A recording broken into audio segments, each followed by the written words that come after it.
Dalton, se um país gigante resolve tomar um lugar estratégico como a Groenlândia, quem quebra primeiro, o país tomado ou o tomador, e o que muda de verdade na economia dos dois? Vamos direto ao ponto, Milo, porque isso não é teoria de livro. É o tipo de coisa que começa com uma notícia e termina mexendo no bolso de milhões de pessoas sem que elas percebam. Nada começa com tanque, começa com pressão econômica.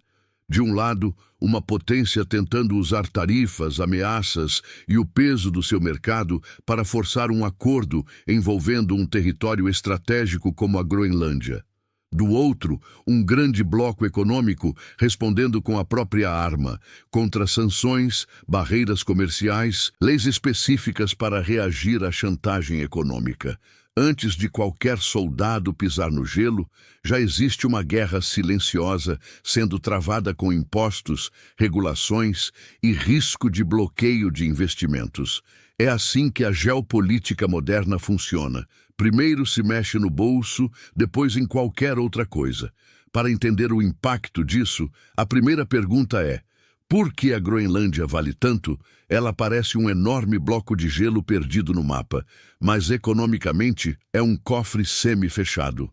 A população é pequena. A economia depende muito de pesca e de repasses de outro país para equilibrar as contas públicas. Ao mesmo tempo, o território está assentado sobre recursos naturais estratégicos, como minerais críticos e terras raras, que são fundamentais para a indústria de tecnologia e para a transição energética.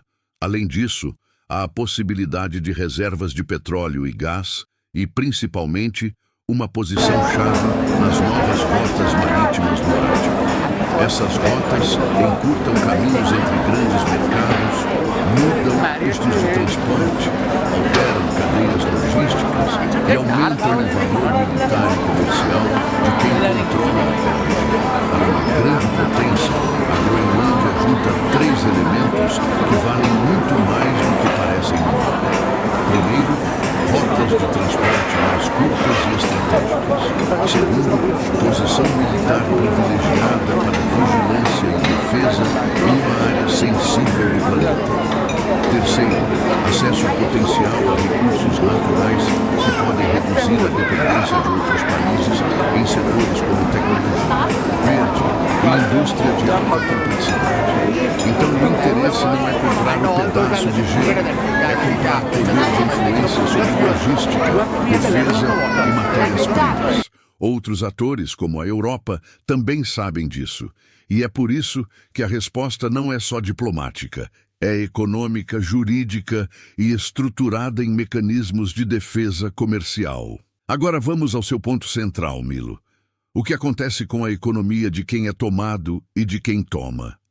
Quando um território é invadido ou tomado, três coisas quebram. Quase ao mesmo tempo, confiança, contratos e continuidade. A confiança é a moeda invisível de qualquer economia.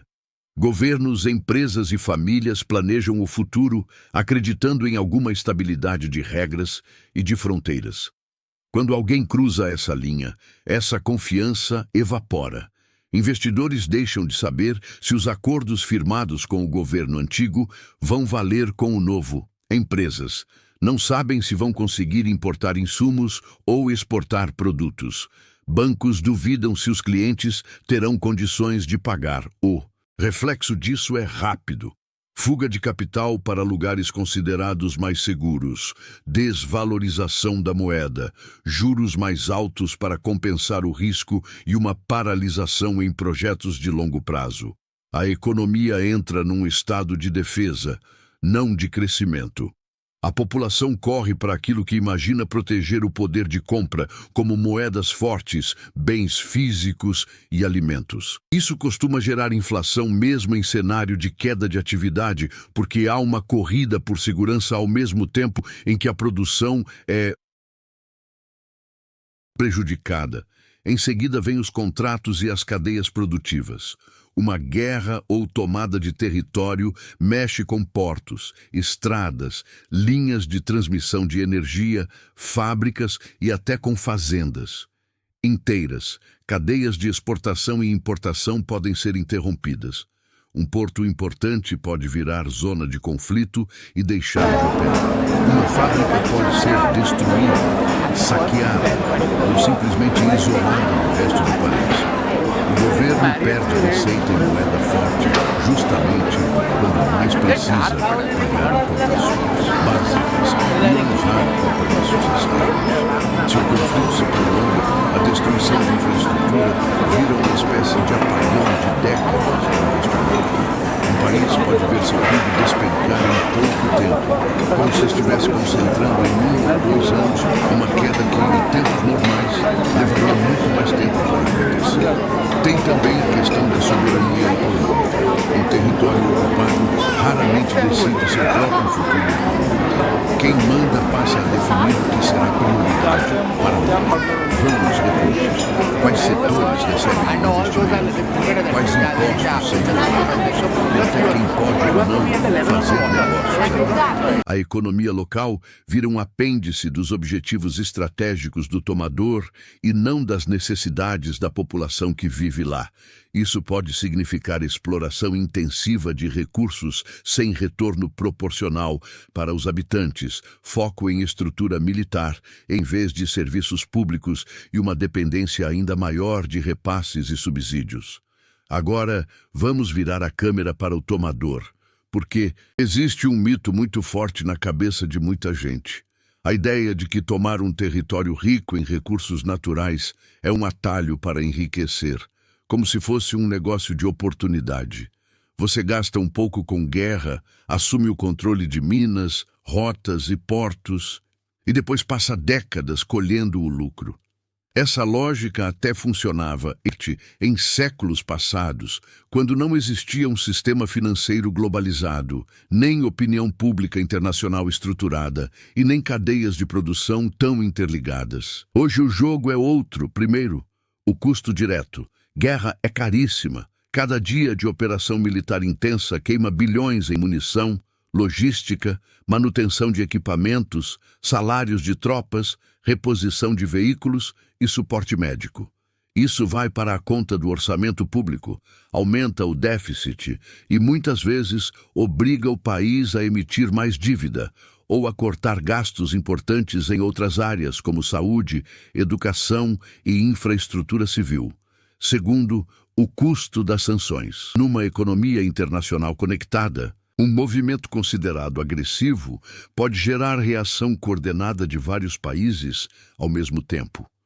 O tomador pode ver bancos sendo desconectados do sistema financeiro global, reservas sendo congeladas, exportações-chave sendo bloqueadas ou redirecionadas a preços piores, acesso à tecnologia sendo cortado.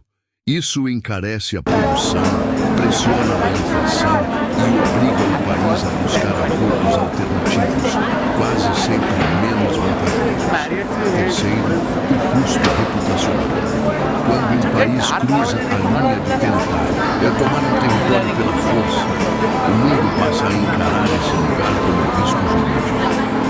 Fundos, grandes empresas e investidores começam a se perguntar se vale a pena manter ativos ali. Será que meus investimentos podem ser congelados de uma hora para outra? Será que meu contrato pode ser rasgado? Será que no futuro esse governo não vai usar a minha presença como moeda de troca ou instrumento de pressão? Essa dúvida destrói algo que é muito mais difícil de reconstruir do que infraestrutura.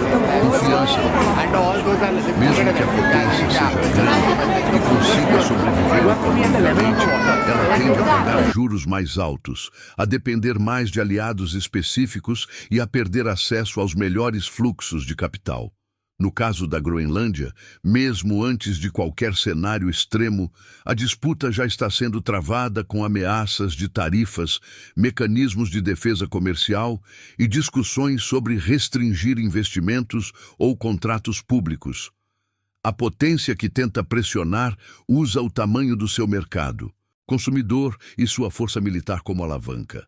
A outra parte responde, lembrando que também controla um mercado gigantesco, uma régua regulatória poderosa e acesso a capitais e tecnologias que interessam ao agressor. É um jogo de travamento mútuo. Ninguém quer ir até o fim porque sabe que o custo final não é só militar, é financeiro, político e de reputação. Existe ainda um outro efeito que muita gente ignora. O tomador não está só pegando ativos, ele está herdando passivos. No caso de um território como a Groenlândia, isso significa clima extremo, infraestrutura caríssima de construir e manter, população pequena e dependente de apoio público, pressão internacional por questões ambientais e sociais e disputas com outros atores que também têm interesse naquela região. Ou seja, não é só ganhar acesso a recursos naturais, é assumir um conjunto de custos, conflitos e obrigações que consomem orçamento e capital político durante décadas. Por isso, quando você olha com lupa, a grande pergunta que os mercados fazem não é apenas quem vai ficar com o território, mas quanto vai custar manter esse território sob contestação, sob sanções ou sob constante gasto militar. Na maioria dos casos, o custo explode tanto que destrói boa parte do valor teórico desses recursos no curto e médio prazo.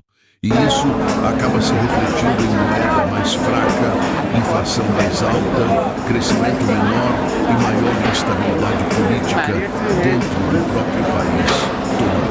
Tem ainda um ponto que vale para qualquer pessoa que está pensando em proteger seu patrimônio. Geopolítica não é fofoca do presidente ou novela de cultura internacional. Geopolítica é fluxo de caixa em escala global. Cada ameaça de tarifa, cada sanção econômica, cada tentativa de anexar território mexe com o emprego, com o câmbio, com a inflação, com juros e com a confiança de quem decide onde colocar bilhões. Aprender a ler esses movimentos é uma forma direta de se proteger e de entender por que, às vezes, um país parece ir bem e está plantando bombas de médio prazo. Voltando à sua pergunta, quem quebra primeiro, o país tomado ou o tomador? Na prática, o país tomado sofre antes, de forma mais brutal e visível. A população sente na pele perda de renda, insegurança, destruição de infraestrutura e falta de perspectiva. Mas o tomador não sai ileso. Ele costuma carregar cicatrizes econômicas que podem durar décadas.